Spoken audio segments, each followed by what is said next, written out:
선포합니다. 하나님은 살아계십니다. 하나님은 살아계십니다. 예수는 그리스도시요 살아계신 하나님의 아들이심을 믿습니다. 이 믿음의 줄기가 우리 속에 들어가지 않으면 우리의 믿음은 바람에 나는 겨와 같다는 겁니다. 요동치면 끝나버려요. 바람만 불어져도 쉽게 무너지는 게 믿음이라는 겁니다. 그래서 우리의 믿음의 그 줄거리를 반듯하게 우리가 세워 놓아야 된다는 거예요. 여호와께서 그 보좌를 하늘에 세우셨다고 했잖아요. 하늘에 세우시고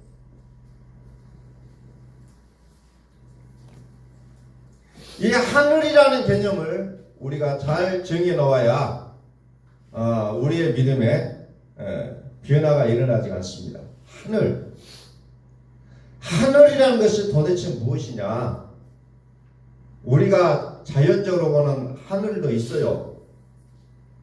그런데 그 더 깊이 들어가면 성경에서는 이 하늘이라는 것을 무엇으로 얘기하냐면 공중의 권세의 능력, 또 모든 정사와 권세 이런 것들을 하늘에다가 표현하고 있어요. 이 하늘이라는 단어를 헬라어로는 아르케라는 단어를 쓰잖아요. 아르케. 이 원인이다 그 얘기예요. 이 원인. 즉 천사들 속에 영들 속에 자리를 좌정하셨다는 거예요. 하늘이라는 것은 단순히 우리 보이는 파란 하늘이 아니고 천사들 속에 영들 속에 하나님께서 그 권세 자리를 펴셨다는 겁니다. 오늘 우리가 이 사실을 믿는다면 오늘 우리의 믿음의 현주소는 어때요? 어떠한 천사나 어떠한 권세들보다 더 위대하신 하나님을 우리의 마음의 구주로 믿고 산다는 겁니다. 그런데 우리는 그보다 더 연약한 어떤 근심과 걱정에도 우리는 스승없이 넘어진다는 것은 말할 수 없는 믿음이라는 겁니다. 우리가 믿고 있는 하나님은 만유보다 크시고 어떤 정권보다 크신 하나님이라는 것을 우리는 믿고 산다는 거예요. 그래서 성경은 여호와께서 그의 보좌를 하늘에 세우시고 그의 왕권으로 만유를 다스리시도다 이렇게 못을 받고 있다는 거예요. 새 하늘과 새 땅은 죽어서 가는 것이 아니라겠어요. 이 땅에서 이미 그 세계를 우리는 바라보는 자들이고 그 세계를 살아가고 있는 자들이라는 것을 성경은 우리에게 끊임없이 말씀하고 계신다는 겁니다. 여호와께서 그 보좌를 하늘에 세우시고 그의 왕권으로 만유를 다스리시도다. 그래 그 엄청난 권세가 내 마음까지도 다스리시고 내 생각까지도 좌지우지해 주시겠다고 약속하시는데 우리는 자그마한 바람에도 늘 흔들리는 나의 모습을 발견할 수밖에 없는 초라한 나의 모습을 본다는 겁니다. 오늘 저와 여러분들이 이 19절 말씀이 나의 말씀이 되시기를 주의 이름으로 축원합니다. 여호와께서 그의 보좌를 하늘에 세우시고 그의 왕권으로 만유를 다스리시도다. 20절 봅니다. 능력이 있습니다. 능력. 이 누구에게 능력이냐? 20절에 보니까 여호와의 말씀을 행하며 그의 말씀의 소리를 듣는 여호와의 천사들이여 여호와를 송축하라. 이 능력이 누구에게 있느냐? 천사가 가지고 있다는 거예요. 엄청난 산을 옮길 만한 믿음의 능력의 부분이 있을지라도 사랑으로 말미암지 않으면 예수께로 말미암은 것이 아니라는 것을 우리는 다시 한번 마음을 열고 들여다 보셔야 된다는 겁니다. 근데 우리는 어떠한 조그만한 막 증거가 나타나면 그거에 막 우리의 온 정신 다 뺏겨버려요. 그런데 이 능력은 누구에게냐? 천사에게 있다는 거예요. 그의 능력을 행했다는 것은 그것에 천사가 임했다는 건데 마치 사람들 거기에 여호와 하나님이 불꽃떨기 나무에 하나님이 붙어있다라고 생각한다는 거죠. 그러나 그 능력을 행하는 이는 하나님이 아니시라는 거예요. 스데반 집사가 유대인들을 향하여 설교할 때 바로 그것을 지목했잖아요. 천사가 나타났다고 얘기합니다. 나는 여호와라 여호와라 했지만 그러나 스테반 집사는 수많은 유대인들에게 그는 하나님이 아니라 천사가 나타났다고 스데반은 사도행전 7장에서 설교를 하고 있습니다. 하나님은 능력이라고 말하지 않습니다. 하나님은 그냥 스스로 계신 분이라는 거예요. 스스로 계신 분이에요. 능력이라고 칭하지 않습니다. 굳이 하나님을 어떤 것으로 표현한다면 그분의 이름은 전지전능이라고 말할 수가 있는 거예요. 전지전능하신 자. 절대 성경은 하나님은 능력이라고 말하지 않습니다. 능력을 이미 초월하신 분이라는 거예요. 그런데 이 천사의 세계를 말씀으로 왕권으로 하나님께서 다스리시겠다고 약속하잖아요. 하나님의 말씀으로 만유를 다스리신다는 거예요. 이 말씀이 우리 속에 속속 들어와야 된다는 겁니다. 그래야 내 믿음의 그 범주가 커질 수가 있다는 거예요. 문자적으로 받아들이면 문자적인 말씀이 아니라 인격적인 하나님의 영이 우리 안에 들어오셔서 우리 안에 사신 것을 얘기하고 있다는 거예요.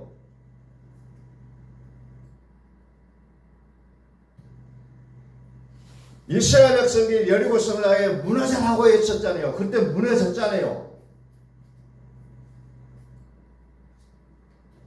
그때 누가 행동했습니까? 능력을 가지고 있는 천사들이 움직인다는 겁니다.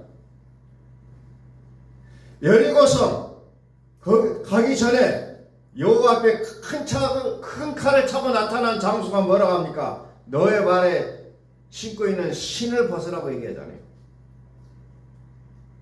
네가 선 이곳은 거룩한 것이니 너의 발에 신고 있는 신발을 벗으라. 신이라는 게 뭐라고 했습니까? 신. 자기가 살아왔던 육신적인 방법을 얘기하고 있다는 겁니다. 그래서 우리는 어떤 회사를 취업할 때 무엇을 가지고 들고 갑니까? 이력서를 딱 들고 갑니다. 왜? 이력서를 보면 이 사람이 어떻게 살아온지를 안다는 거예요. 이 이력서를 나타내는 이 단어의 이자라는 것은 다른 것이 아니라 신을 얘기하고 있는 거예요. 신. 한자로 신, 이자, 신. 신을 뜻하고 있는 글자가 이입니다. 이. 그래서 그 사람을 알고 싶다는 이력서를 두고 오라는 거예요. 그것을 보면 그 사람에 대해서 알 수 있다는 겁니다. 그런데 하나님께서는 하나님 앞에 설 때는 그것마저도 다 땡겨쳐버리고 너의 모습 그대로 오라는 거예요. 신발, 네 능력과 네 힘의 어떤 것을 벗어버리라는 겁니다. 그런데 우리의 사는 세상은 어때요? 나의 어떤 조금이라도 어떤 능력이 될 만한 건 다 총동원 해갖고 가지고 가야 되잖아요. 그런데 하나님은 이것은 거룩하니 네가 신고 있는 신을 벗으라는 겁니다. 천사들은 조직세계예요. 계급사회입니다. 그래서 군대 장관이 나타났다는 것은 그 밑에 수많은 조계들까지도 포함되어 있는 거예요. 그래서 우리나라의 대통령이 외국 가면은 대한민국이 온 거하고 같은 겁니다. 계급사회라는 거예요. 군대 장관이 나타나는 것은 수많은 절개 군사들이 수없이 나타나는 것을 성경은 말하지 않아도 우리는 알 수가 있다는 겁니다. 그래서 여리고성이 무너져라 했을 때 여리고성이 무너졌다는 거예요. 그건 무슨 말입니까? 말씀의 선포로 무너지는 거예요. 근데 그 일을 수정드는 자가 누굽니까? 천사라는 거예요. 천사. 말씀의 선포는 누구를 움직입니까? 능력 있는 영의 세계를 움직이는 거예요. 그러니까 내가 천사를 움직이고 싶다. 내가 어떤 영적인 권세를 가지고 싶다. 그럴 때는 무엇을 해냐? 우리는 말씀을 소유한 자가 돼야 된다는 겁니다.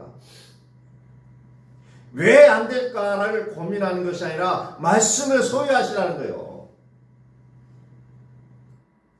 우리는 무슨 일을 할 때마다 안 되면 고민하고 염려하고 그냥 그것을 어떻게 풀어갈 것인가를 얘기하는데 오히려 우리는 골방에 들어가서 말씀과 씨름하시라는 거예요. 그게 가장 빠른 방법이라는 겁니다. 그래서 어떻게 합니까? 요한복음 1장 14절에서 뭐라고 얘기합니까? 말씀이 육신이 되어 우리 가운데 거하심에 말씀이 창조주라 그랬잖아요. 창조주가 육신으로 이 땅에 오시는데 그 육신의 모양을 보니 뭡니까? 은혜와 진리라는 거죠. 은혜와 진리의 모습으로 나왔다는 거예요. 말씀이 육신이 되었는데 그 육신이 이 땅에 오신 목적이 뭐예요?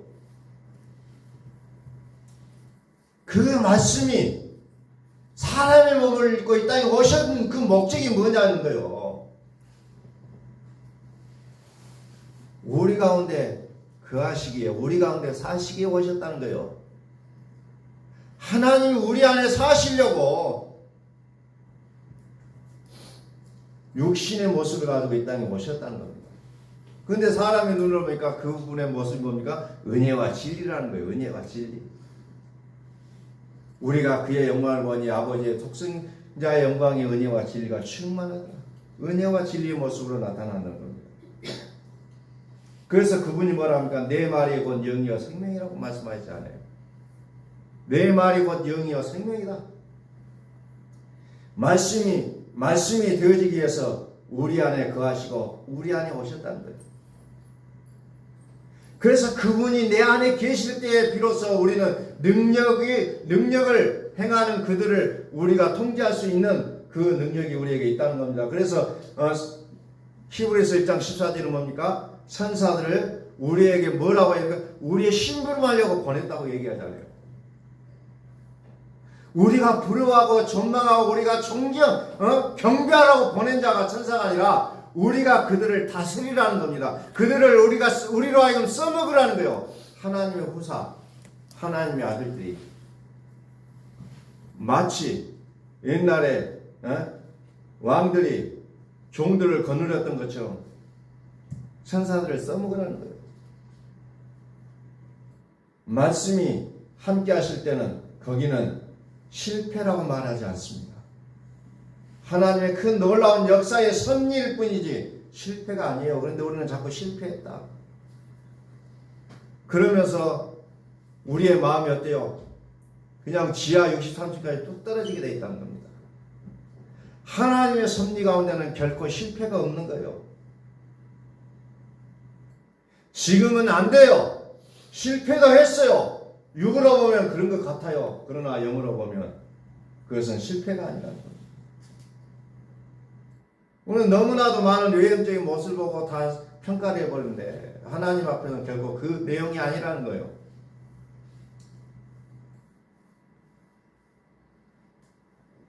그 모든 것을 통해서 하나님은 새 역사를 창조하시는 겁니다. 그래서 하나님의 말씀은 창조의 능력이 있는 거예요. 창조예요. 그래서 죽은 나사로를 향하여 나사로야 나오너라 할 때 그가 처벅처벅 걸어서 나올 수 있었던 이유가 바로 여기에 있는 겁니다. 말씀이 육신되어 우리 안에 거하시고 그 우리 안에 거하신 것이 하나님의 최대 목적이라는 거예요. 하나님 우리 안에 살아주시겠다는 게 최대의 목적이라는 겁니다. 최대의 목적이라는 겁니다. 그래서 하나님 우리 안에 살아계십니다. 하나님 결코 우리가 은사적인 관계가 아니에요. 은사로 보는 게 아니에요. 하나님을.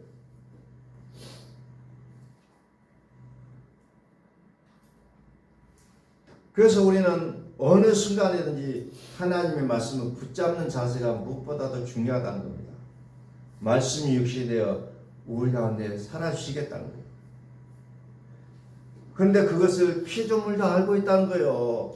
사람만 모르는 것 같아요. 요한복음 18장 19절에 피조물이 고대하는 바는 하나님의 아들들이 나타나는 것이다 그랬잖아요. 하나님의 아들들이 나타나는 것은 피조물도 고대하고 있는데 사람은 그것을 모르고 있다는 거예요. 항상 환경 앞에 굴복하고 피조물 앞에 그냥 숭배하려고 하는 것이 사람의 마음이 되어버렸다는 거예요. 그런데 거꾸로 피조물은 하나님의 아들들이 나타나기를 기다리고 소망하고 학수고대하고 있다는 겁니다. 근데 사람은 그것을 바꾸고 살아가고 있어요. 이렇게 힘들게 내가 이렇게 어렵게 살아가는 이유는 하나님의 아들들이 나타나지 않기 때문이라는 것을 피조물은 알고 있었다는 거예요. 그래서 로마서 8장 19절에서는 그것을 얘기하고 있잖아요. 피조물이 고대하는 많은 하나님의 아들들이 나타나는 것이다. 피조물이 혐오하는데 굴복하는 것은 자기 뜻이 아니고 오직 굴복하게 하신 이로 말미암음이라. 피조물도 자연 만물도 하나님의 그 섭리를 알고 있다는 거예요. 그래서 그들은 썩어짐에 종로도 많은 것을 해방되어 하나님의 아들들의 영광의 자유에 이르기를 학수고대하고 있다는 겁니다. 피조물이 알고 있다는 거예요. 그런데 사람만 모르고 오히려 그 피조물을 숭배의 대상으로 여기고 있다는 겁니다. 21절 봅니다. 여호와의 지으심을 받고 그가 다스리시는 모든 곳에 있는 너희여 여호와를 송축하라. 내 영혼아 여호와를 송축하라.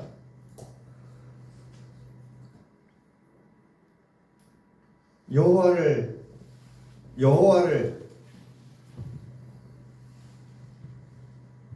송축하라. 그에게 수종 들며 이건 봉사한다는 얘기예요. 봉사. 천구는 하늘의 물입니다. 이 물 가운데 하나님이 좌정하셨다는 거예요. 하늘의 보좌를 세우셨다는 겁니다. 그들이 여호와를 봉사한다는 겁니다. 여호와를 섬기는 모습이에요. 하나님의 말씀, 하나님의 모든 말씀, 그분은 무슨 말씀을 하실까? 빛이 있으라며 빛이 있었어요. 말씀대로 이루어진다는 겁니다. 나사로 나오려라 하면 나오게 되어 있다는 겁니다. 썩어서 냄새가 나는 시체일지라도 나사로야 나오너라 하면 나오게 되어 있다는 거예요. 근데 우리만 그것을 부정하고 있다는 겁니다. 빛이 있으라 하니까 캄캄한 흑암 속에서 빛이 나오는 거예요. 하나님의 말씀은 창조의 능력이 있다는 겁니다. 오늘 이 살아계신 하나님의 말씀이 우리의 말씀이 되시기를 주의 이름으로 축원합니다. 문제는 하나님의 아들을 믿으면 아멘하고 다 믿는다는 겁니다. 결론은 뭐예요? 하나님의 아들이 안 믿어진다는 거예요. 하나님의 아들은 뭐예요? 하나님의 아들 예수 임마누엘. 마태복음 1장 21절 23절에서 아들을 낳으리니 예수라 하라. 아들을 낳으리니 임마누엘이게 하리라. 하나님의 아들이 안 믿어진다는 거예요. 예수와 임마누엘 이 두 이름은 하나님의 아들의 이름이에요. 은혜와 진리 하나님의 아들의 이름이에요. 인자는 우리 속에 들어오실 수가 없는 거예요. 그래서 예수는 우리 속에 들어오실 수 없어요. 예수라는 이름의 아들은 우리 속에 들어올 수가 없기 때문에 오직 임마누엘이라는 이름으로 우리에게 들어올 수가 있다는 겁니다. 그런데 어때요? 임마누엘은 곧 그리스도라고 했잖아요. 그리스도는 비밀이기 때문에 그 믿음이 그 비밀로 들어가지를 못하고 있다는 거예요. 왜? 하나님이 열어주지 않는다는 거예요. 하나님이 가르쳐 주셔야 그 비밀을 알 수가 있게 된다는 겁니다. 하나님의 아들, 이 믿음을 우리가 가져야 된다는 거예요. 예수는 열심히 믿는데 삶은 내가 살아요. 열심히 그냥 밤새도록 기도했는데 나가서 할 때는 내가 살아. 내가 기도했는데 내 말을 들어야지 하면서 내가 살고 있는 모습, 혈과 육이 살아 넘치는 모습이 보이지 않아요. 에너지가 충만해요. 예수를 믿고 임마누엘로 예수님으로 사는 그런 단계가 돼야 된다는 겁니다. 그 단계가 될 때 하나님의 말씀이 태초에 계신 그 말씀이 하나님이 창조자 우리 안에 사시는 단계가 된다는 겁니다. 창조자 우리 안에 사시는 거예요. 그런데 우리가 이야기해 보면은 예수도 알아요, 임마누엘도 알아요, 그리스도도 알아요.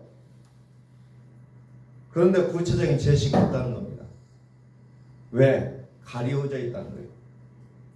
그래서 복음은 시작과 끝으로 나타나고 있다는 겁니다.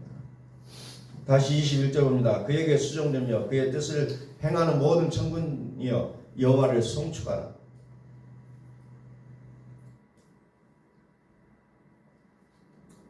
20절에서 뭐라고 얘기합니까? 능력이 있어 여호와의 말씀을 행하며 그의 말씀의 소리를 듣는 여호와의 천군들이 천사들이여 여호와를 송축하라. 말씀을 얘기하고 있어요. 말씀. 오직 하나님의 말씀으로 말씀하신 그 말씀을 받드는 것이 하나님의 뜻이라는 거예요. 근데 내가 하나님을 섬긴다고 해서 엉뚱하게 하잖아요. 그 결코 하나님을 섬기는 거 아니에요. 하나님을 섬기려면 하나님의 말씀을 가지고 섬겨야 된다는 거예요. 말씀을 듣고 그대로 행해야 되는 거예요.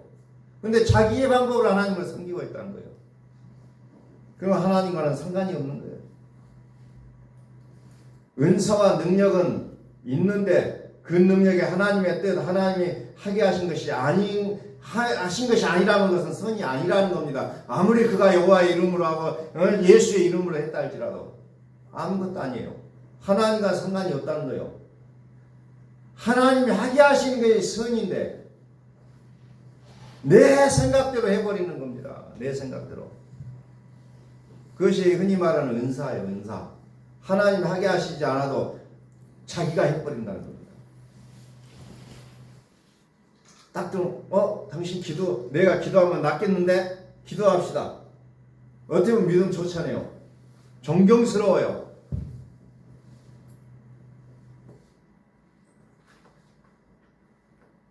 요즘, 이제 그분을 비판하는 내용이 아니지만은 그런 형태의 믿음이 있어. 딱 전화하면 다짜고짜 손자가 받으면 그냥 하나님하고 양념하면서 막 기도합니다.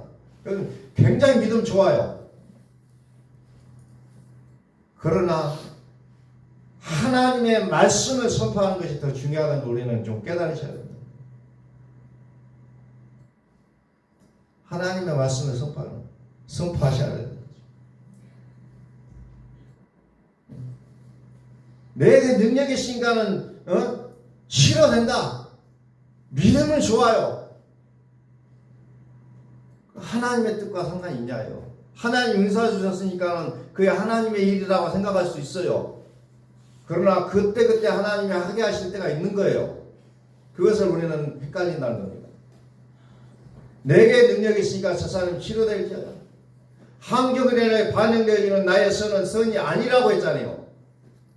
여기에 우리는 속을 수밖에 없습니다. 말씀이 운행하시지 않으면 안 되는 거예요.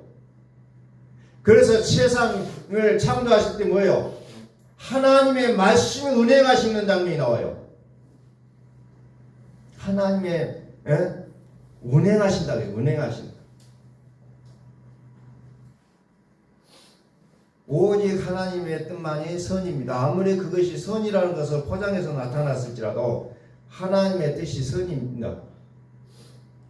그렇지 않으면 이 불법을 행하는 자, 나의 뜻대로 행하지 아니하는 자 내게서 떠나가라고 말씀하신다는 겁니다. 육은 무엇을 붙잡습니까?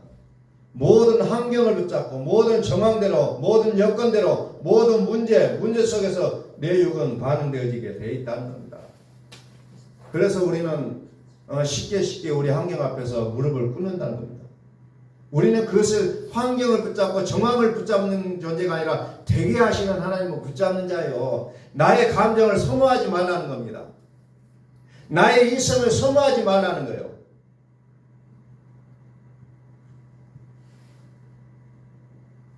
붙잡을 거리를 주신 분이 하나님이신데 그 거리를 주신 하나님은 뒤로 하고 이 붙잡을 거리를 붙잡고 있다면 그건 믿음이 아니라는 겁니다. 우리는 그것보다도 정황은 아니지라도 되게 하시는 분은 하나님이시라는 것을 우리는 마음속에 깊이 믿음으로 간직하시라는 거예요. 그럴 때 모든 천군 천사가 우리를 와서 우리를 도와주는 호의의 병사가 된다는 겁니다. 하나님 우리 안에 살아주시는 단계, 말씀이 되어 우리 가운데 거하심에 하나님이 우리 안에 살아주시는 단계야 우리는 그것을 믿음으로 얘기한다는 겁니다. 비로소 그럴 때 용서가 돼요. 비로소 그때 사랑이 되고 축복이 된다는 겁니다. 나 저 사람 절대로 용서할 수 없어요. 용서 안 되죠, 당연히. 하나님이 살아주셔야 용서가 되는 거예요. 내 마음대로 용서가 돼요? 안 됩니다. 하나님이 우리 안에 살아주실 때 비로소 용서가 되는 겁니다. 능력이 아니라 하나님의 말씀을 소유하는 단계가 되셔야 된다는 겁니다. 22절 봅니다. 여호와의 지으심을 받고 그가 다스리시는 모든 곳에 있는 너희여 여호와를 송축하라. 내 영혼아 여호와를 송축하라. 여호와의 지으심을 받고 창조되어 있는 모든 것, 피조세계의 모든 것에 천사들이 파송되어 있다는 겁니다. 그 나무에 천사가 파송되어 있고 그 바위에 천사가 파송되어 있어요. 어떤 큰 금으로 뭔가를 만들어놨어요. 거기에 천사가 파송되어 있다는 거예요. 그래서 거기에서 기도하면 역사가 일어난다니까요. 세상 종교가 그래서 역사가 일어나는 거예요. 근데 그 역사를 보고 현혹되지 말라는 겁니다. 현혹되지 말라는 거예요. 그래서 옛날부터서 바닷가는 큰 당산나무에다가 1월 보름날이면 제사를 지내잖아요. 무사를 기원하잖아요. 그러나 그렇다고 해서 바다가 바람을 잠재웁니까? 무사를 기원한다는 거. 큰 당산나무 금줄 쳐놓고 큰 바위에 제사상을 쳐놓고 거기서 막 그냥 뭐 하잖아요. 산에 가보면 다 신령해요. 다 역사가 일어나는 겁니다. 왜? 하나님이 거기서 천사를 다 보내놨거든요. 모든 피조물이 하나님의 아들들이 나타나기를 학수고대하고 있는데 사람은 거기에다가 숭배한다는 겁니다. 허탄한데 굴복하고 있는 자기네 신분이 회복되기를 그렇게도 갈망하는 피조물인데 사람은 그 피조물에 가서 엎드려 절한다는 거예요. 거꾸로 되잖아요. 그 이면에 영들이 있다는 겁니다. 여호와의 지으심을 받고 그 다스리는 모든 곳에 영들이 있다는 거예요. 그런 너희여 여호와를 송축하라. 내 영혼아 여호와를 송축하라. 할렐루야. 여러분들 능력보다 말씀을 소유한 자가 되시길 바랍니다. 말씀을 소유한 자가 신이라고 했잖아요. 무엇이 중요한지를 우리가 알고 믿으시라는 거예요. 그렇지 않으면 우리는 허탄한 데 마음을 둘 수밖에 없습니다. 로마서 6장 16절 이후에 보면은 참 여기 보면 또 우리가 더 한번 깊이 생각해 보야 될 말씀이 있어요. 뭐가 나옵니까? 구하는 것에 종이 된다는 거예요. 여러분 기도의 제목이 뭡니까? 많은 하나님의 사람들을 만나서 이야기해 보면 목사님 기도해 주세요. 우리 교회 안 다녀도 기도 부탁을 많이 합니다. 기도해 주세요. 근데 그게 기도가 뭔지 압니까? 다 자기 육을 구하는 기도예요. 우리 자녀가 이런 일이 있어요. 기도해 주세요. 우리 뭔 일이 그 구하는 것에 종이 된다니까요. 구하는 것에 종이 된다는 거예요. 먹는 것, 마시는 것, 입는 것을 구하면 이면에 천사들이 있다고 했잖아요. 그걸 구하면 우리는 영적인 세계 속에서 그 영들의 종이 된다는 겁니다. 그래서 로마서 8장 15절 뭐라고 합니까? 우리가 무서워하는 종의 영을 받지 아니하고 양자 영을 받아 하나님을 아버지라고 부른다고 했잖아요. 종의 영을 받는 것이 아니고 양자의 영을 받았다고 했잖아요. 그래서 아버지라고 부르는데 우리는 그 실체를 망각해 버린다는 겁니다. 그 믿음의 실체를 바르게 아셔야 되는 거예요. 먹는 것, 마시는 것, 그것에서 종이 되어버린다는 겁니다. 그래서 그것 때문에 생명을 걸어버리잖아요, 사실은. 그래서 하나님께서 일부러 그것을 끊어놓으십니다. 먹는 것 일부러 줄이게 하시고 일부러 낮추게 하신다는 거예요. 그 신명기 8장에 나오잖아요. 일부러 줄이게 하고 일부러 낮추게 한다는 거예요. 그래야 사람이 그때 아차 아뿔싸 하고 이제 그때서 알기 시작한다는 거예요. 배부르고 등 따스면 잊어버려요. 사람이라는 것은 그렇게 되어 있다는 겁니다. 그래서 하나님은 그것으로 환경으로 사는 것이 아니고 먹고 마시는 거 입는 것으로 사는 것이 아니라 하나님의 말씀으로 사는 법을 깨닫게 알게 하려고 일부러 줄이게 하고 낮추게 하신다는 거예요. 일부러. 내가 알고 있는 거 그거 붙잡지 말기를 바랍니다. 미석으로 대리석으로 헌물로 46년 동안 지어진 그 교회를 교회라고 하지 마시라는 거예요. 돌 위에 돌 하나도 남지 않게 다 부숴버리잖아요. 그게 하나님의 뜻이에요. 그거 다 허무시고 참 머릿돌 대신 예수 그리스도로 세워지는 온전한 성전이 되시기를 주의 이름으로 축원합니다. 다 무너뜨리고 참 머릿돌 대신 예수 그리스도로 이제 우리 온전한 성전으로 하나님께서 세우시기를 소망하고 계신다. 왜 이렇게 안 되지? 언제 되는 거지? 맨날 우리는 그거 해봤자 안 된다는 거예요. 안 돼도 잘 되는 걸로 바꾸어져야 된다는 겁니다. 내가 죽는 것도 유익이 될 것이라고 우리는 기억하셔야 된다는 거예요.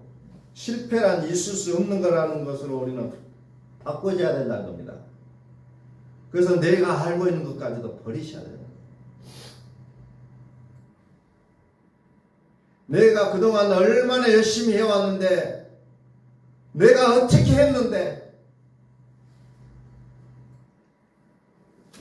드라마 속에 단골 멘트로 등장하는 건 뭐예요? 내가 너를 어떻게 키웠는데 라고 등장합니다. 항상 대사가. 내가 너를 어떻게 키웠는데 네가 그럴 수 있느냐? 다 버려버려야 돼요. 자식이 성인이 되면 다 버려버려야 돼요. 다 그냥 독립을 시켜주는 게 성경의 원리예요. 내가 너를 어떻게 키웠는데 아니에요. 성경의 단골 멘트예요. 드라마의 단골 멘트. 내가 너를 어떻게 키웠는데. 억울하죠. 그동안에 자식을 어떻게 키웠는지 억울하죠. 그런데 성경 원리는 그 자식을 떼어내는 게 어찌 보면 원리예요. 내가 알고 있는 거 드러내야 된다는 겁니다. 이거 드러내지 않고 그대로 놔두고 하나님을 맞이하려고 하면 하나님과는 상관이 없는 사람이 된다는 거예요. 이사야서 66장 15절입니다. 보라, 여호와께서 불에 둘러싸여 강림하시리니 그의 수레들은 해오리 바람 같으리로다. 그가 혁혁한 위세로 노여움을 나타내시며 맹렬한 화염으로 책망하실 것이라. 16절 여호와께서 불과 칼로 모든 혈육에게 심판을 베푸신즉 여호와께서 죽임당할 자가 많으리니 스스로 거룩하게 구별하며 스스로 정결하게 하며 동산에 들어가서 그 가운데 있는 자를 따라 돼지고기와 가증한 물건과 쥐를 먹는 자가 다 함께 망하리라. 여호와의 말씀이니라. 쥐를 먹는 자, 돼지를 먹는 자. 이걸 조금 우리가 조금 더 좀 쉽게 얘기합니다. 알이 쥐를 잡자. 털없는 쥐 잡아라. 알이 쥐. 돼지를 잡아라. 돼지를 잡아. 쥐를 잡을 때 어때요? 우리 어렸을 때 쥐 잡는 거 재밌어요. 논두렁에 구멍이 있는데 한쪽 구멍에다가 불을 딱 피워 연기를 피워요. 그러면 그 연기가 속에 들어가면 쥐가 막 저쪽 구멍으로 막 도망 빠져나옵니다. 죽겠다고. 우리 어렸을 때 쥐 잡는 게 그거였어요. 구멍에 반드시 양쪽에 구멍이 다 있어요. 쥐는 도망갈 민방어 훈련을 잘해요. 그래서 구멍을 다 파놓습니다. 그래서 불을 질러서 연기를 집어넣으면은 다른 구멍으로 도망쳐서 빠져나간다는 거예요. 기겁을 하고 도망칩니다. 쥐꼬리를 잡아가지고 옛날에는 막 그냥 학교에도 갖다 주고 막 이런 것들 많이 했어요. 그래서 쥐를 잡으려면 화염으로 맹렬한 불과 칼로 잡는다. 오늘 성경에 나오잖아요. 맹렬한 불과 칼로 쥐를 잡는다는 거예요. 그래서 이사야서 66장은 계시록 끝까지 연결되어 있다는 거예요. 성경은 66권인데 이사야가 66장으로 되어 있고 반 정도가 구약으로 되어 있고 반 정도가 신약으로 되어 있어요. 이사야가 참 그런 구조로 되어 있다는 거예요. 쥐를 잡아내는 거예요. 우리는 사람이 항상 내가 알고 있다는 것 때문에 늘 곤혹스러워요. 나 그거 알고 있자. 나 그거 알고 있지. 나 그거 알지. 이것 때문에 하나님 앞에서 망하는 겁니다. 하나님 앞에서는 백지 상태가 돼요. 나 아무것도 모릅니다. 두 손 들고 나가야 된다. 언제 돼지? 이 돼지도 잡아야 된다는 거예요. 아무 생각 없이 하나님 앞에 나가야 하나님께서 이루신다는 거예요. 이사야서 2장 5절 봅니다. 이사야서 2장 5절. 야곱 족속아 오라 우리가 여호와의 빛에 행하자. 주께서 주의 백성 야곱 족속을 버리셨으면 그들에게 동방풍속이 가득하며 그들이 블레셋 사람들 같이 점을 치며 이방인과 더불어 손을 잡아 언약하였음이라. 야곱 족속아 오라 우리가 여호와의 빛에 행하자. 이 여기에 나와 있는 것들도 상징적이요. 비유적입니다. 그래서 영적인 의미를 알지 못하면 이것은 문자 그대로 해석해버리잖아요. 그대로. 실제 봅니다. 그 땅에는 은금이 가득하고 보화가 무한하며 그 땅에는 마필이 가득하고 병거가 무수하며 그 땅에는 우상도 가득하므로 그들이 자기 손으로 짓고 자기 손가락으로 만든 모든 것을 경비하며 천한 자도 절하며 귀한 자도 굴복하오니 그들을 용서하지 마옵소서. 너희는 바위 틈에 들어가며 진토에 숨어 여호와의 이엄과 그 광대하심의 영광을 피하리라. 그 땅에는 우상도 가득하고 문제는 뭡니까? 우상이라는 우상. 왜 앞에 일들이 벌어져 있느냐? 결국 8절에서 그 땅에는 우상도 가득하였으므로 그들이 자기 손으로 짓고 자기 손가락으로 만든 것을 경배하여 천한 자도 절하며 귀한 자도 굴복하오니 그들을 용서하지 마옵소서. 문제가 우상숭배라는 거예요. 우상숭배.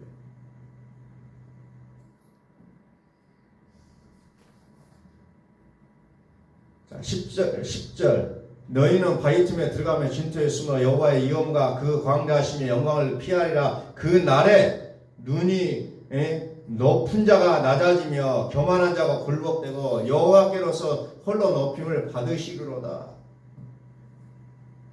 우리는 안다는 것을 우리는 없애야 된다는 겁니다. 알고 있다. 알지. 이것들을 다 때려잡아야 된다는 거예요. 대저 만군의 여호와의 날이 모든 교만한 자와 거만한 자와 자고한 자에게 이 말이니 그들이 낮아지리라. 교만한 자, 거만한 자, 자고한 자, 스스로 높아지고 스스로 정결케 되고 스스로 아름답고 생각하는 욥처럼 완전히 그것을 낮춰놓겠다는 거예요.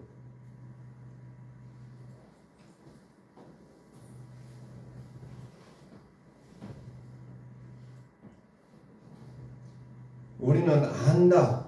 끝까지 고집하면 그것이 결국은 바로 털없는 지혜의 모습이라는 거죠. 자, 13절, 14절 모든 높은 산과 모든 솟아오른 작은 언덕과 모든 높은 망대와 모든 견고한 성벽과 다시스의 모든 배와 모든 아름다운 조각물이 이 말이니 그 날에 자고한 자는 굴복되고 교만한 자는 낮아지고 여호와께서 홀로 높임을 받으실 것이요 우상들은 온전히 없어질 것이며 이제 우상들은 온전히 없어진다 그죠? 사람들이 암열과 토굴로 들어가서 여호와께서 땅을 진동시키려고 일어나신 때에 그의 위엄과 그 광대하심의 영광을 피할 것이라. 사람이 자기를 위하여 경배하려고 만들었던 그 은 우상과 금 우상을 그날에 두더지와 박쥐에게 던지고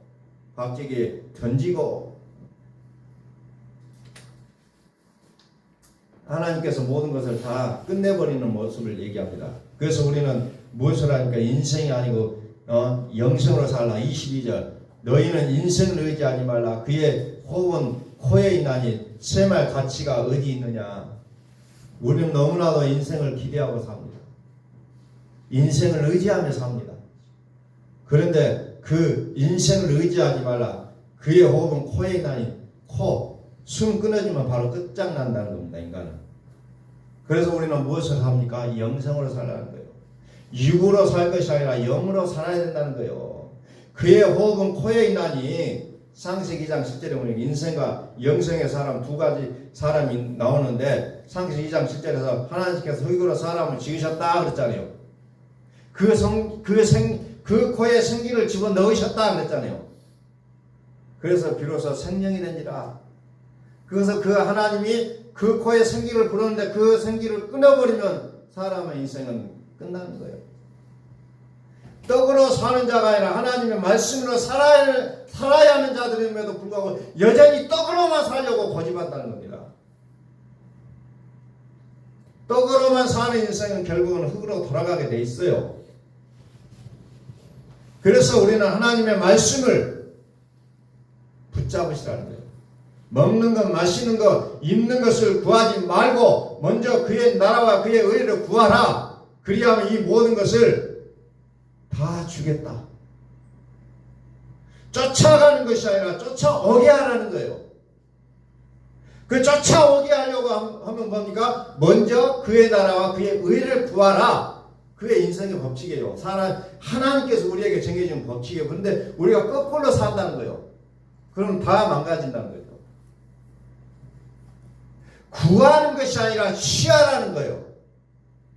종이 아니라 자식이라는 겁니다. 이게 하나님이 우리에게 주시는 우리의 살아가는 법칙입니다. 우리는 말씀으로 살아야 될 자들인데 자꾸 우리는 먹는 것 마시는 것으로 살려고 한다는 거죠. 우리는 아는 것으로 사는 것이 아니라 배우는 것으로 살으라는 거예요. 날마다 하나님께서 우리에게 가르쳐 주신다는 거예요. 그럼 그 배우는 것으로 살으라는 거예요. 과거에 알았던 것으로 살지 말고. 이게 하나님의 법칙이에요. 알았던 것으로 살지 말고 배우라는 겁니다. 수고하고 무거운 짐자가 다 내게로 와. 내가 너희를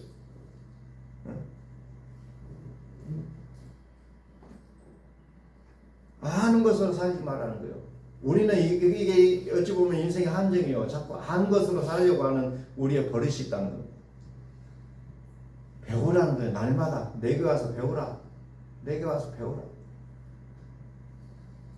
그게 예수님께서 우리에게 가르쳐주신 말씀 아니에요. 그러면 짐은 가볍다는 거예요. 가볍다. 그런데 내가 수고하고 내가 그 짐을 짊어지고 갈 때는 한없이 무거워요. 무거운 짐을 나홀로 쥐고 견디다 못해 쓰러질 때 손을 우리가 내밀잖아요. 안 되니까. 그래서 우리에게 가르쳐 주신다는 거예요. 요에서 3장 12절 민족들은 일어나서 여호사밧 골짜기로 올지어다. 내가 거기에 앉아서 사면의 민족들을 다 심판하리로다. 너희는 낫을 쓰라. 곡식이 익었도다. 와서 밟을지어다. 포도주들이 가득히 차고 포도주 독이 넘치니 그들의 악이 크미로다. 사람이 많으며 심판의 골짜기에 여호와의 날에 가까움이로다. 해와 달이 캄캄하며 별들이 그 빛을 거두도다. 여호와의 날은 심판의 날입니다. 심판의 날은 어때요? 살아난 자들이 알고 계요. 살아난 자가 알곡입니다. 그 전에 요란하게 떠드는 자들이 알곡이 아니라 심판날에 살아남은 자가 알곡입니다.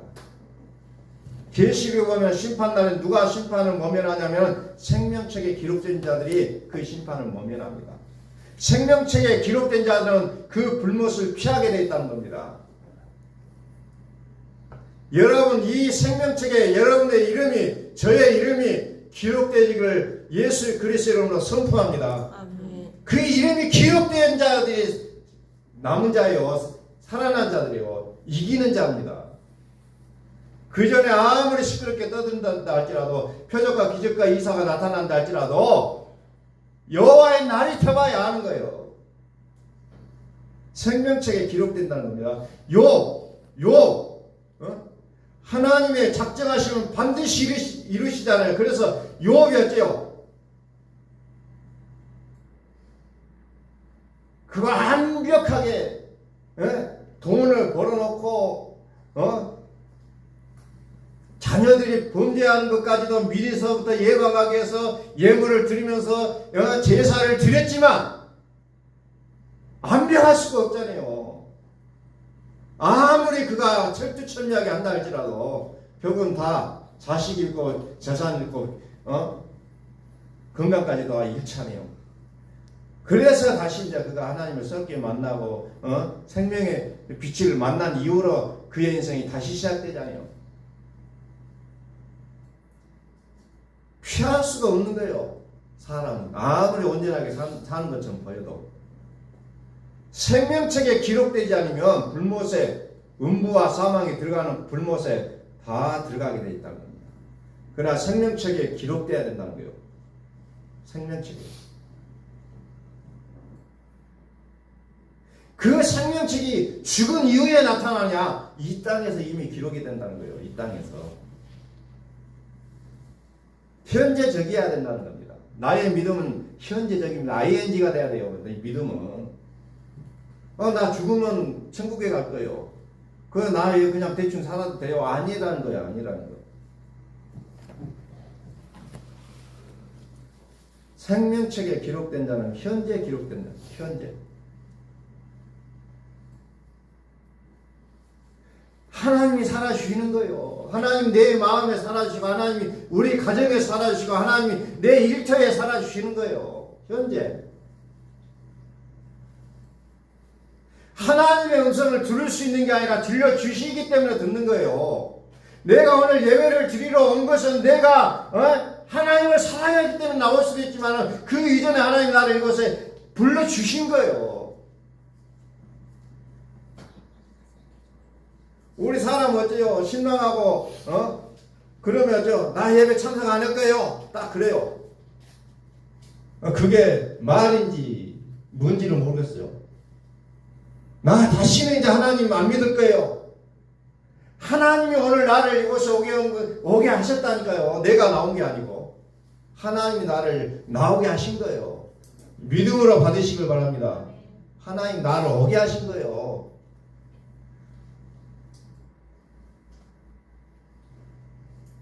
하나님 나를 물질을 주시는 거고 하나님 나를 어떤 환경을 주시는 거예요. 그러니 우리는 이 물질에 우리 환경에 집착되지 말고 오직 살아계신 하나님을 붙잡으시라는 거예요. 이게 믿음입니다. 이게. 그래서 우리는 하나님의 말씀으로 사는 자의 축복이 있으시기를 주의 이름으로 축원합니다. 말씀으로 사는 거예요. 말씀으로. 그래서 일부러 하나님 우리를 줄이기도 하시고 낮추기도 하신다는 겁니다. 사람이 많음이여 심판의 골짜기에 사람이 많음이여 심판의 골짜기에 여호와의 날이 가까움이로다. 심판받지 않으려면 계시록에 생명책에 기록되어야 한다고 말하고 있는 겁니다. 생명책에 기록되어야 된다고요. 생명책이 어떤 것인지 구체적으로 알지는 못하는데 무슨 생명책의 기록은 어떻게 해야 하느냐. 복잡한 말들이 나올 수가 있어요. 생명책에 기록되지 않으면 다 심판을 받습니다. 이 짐승들이 타는 불못에 같이 들어간다는 거예요. 그런데 사람들이 불못만 보고 두려워하잖아요. 생명책에 기록된 자는 두려워할 필요가 없는데 생명책이 뭔지도 모르니까 불못을 보고 두려워하는 거예요. 환란이 오고 뭐가 오고 그날이 오면 어떻게 될까 그냥 염려하고 있다는 거예요. 생명책에 기록된 자는 하나님께서 친히 지켜주시기로 믿으시길 바랍니다. 해와 달이 캄캄하며 별들이 그 빛을 거두었다 그랬잖아요. 이제 본격적으로 나오는 겁니다. 여러분, 새하늘과 새 땅이 이 땅에서 이루어진다면 반드시 이제 전제 조건이 있습니다. 이 하늘과 이 땅이 없어져야 되는 거예요. 그래야만 새 하늘과 새 땅이 오는 거예요. 그런데 우리는 이 하늘과 이 땅이 없어진 것에 대해서 너무 겁을 내요. 무서워해요. 안타까워해요. 연민의 정을 갖고 있어요. 그거이 없어져야 새 하늘과 새 땅이 올 것입니다.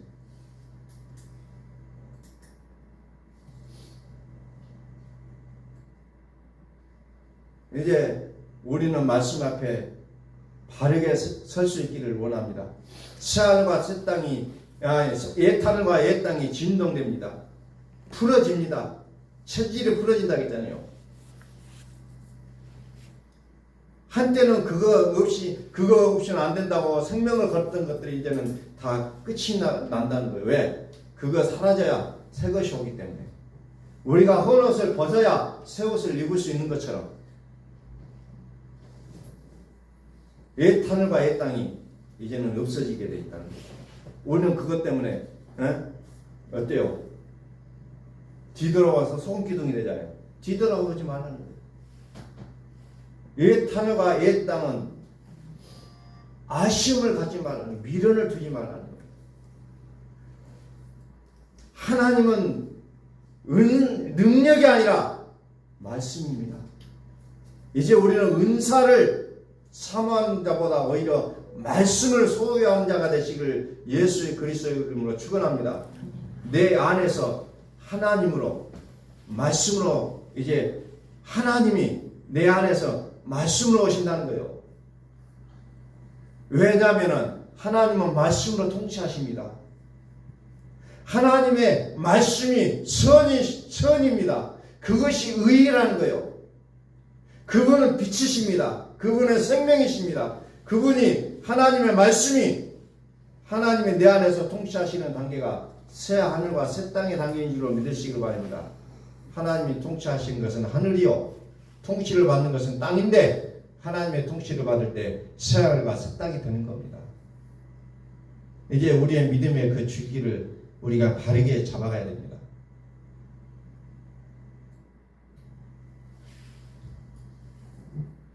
다시 19절 봅니다. 시편. 여호와께서 그의 보좌를 하늘에 세우시고 그의 왕권으로 만유를 다스리시도다. 이 말씀이 우리의 삶이 되시기를 예수 그리스도로 축원합니다.